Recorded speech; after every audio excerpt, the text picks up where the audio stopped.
আমার কি হবে আমি জানি না, আল্লাহ আমারে বাঁচাও।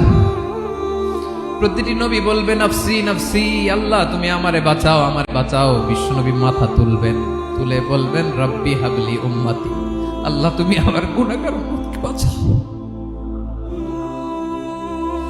এই দুনিয়ার বুকে রব্বুল আলামিন সব নবীকে একটা করে দাওয়া মুস্তাজাবা দিয়েছেন, মানে যে দোয়া করলে কবুল হয়ে যায় সাথে সাথেই।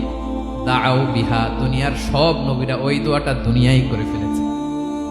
সব নবীকে আল্লাহ একটা করে দোয়া দিয়েছে, নবী দোয়া করলেই কবুল। সব নবীরা ওই দোয়া করে ফেলেছে দুনিয়াতে। বিশ্ব নবী বলেন আমি করি নাই। ওয়া ইন্নী আখতাবিউ দাওয়াতি শাফাআতান লি উম্মতি ইয়াউমাল কিয়ামাহ, আমার ওই স্পেশাল দোয়াটা আমি দুনিয়ার বুকে কঠিন বিপদে পড়েও কোনোদিন করি নাই। আমি আমার স্পেশাল দোয়াটা কিয়ামতের দিন আমার গুনাহগার উম্মতকে সুপারিশের জন্য রেখে দিয়েছি।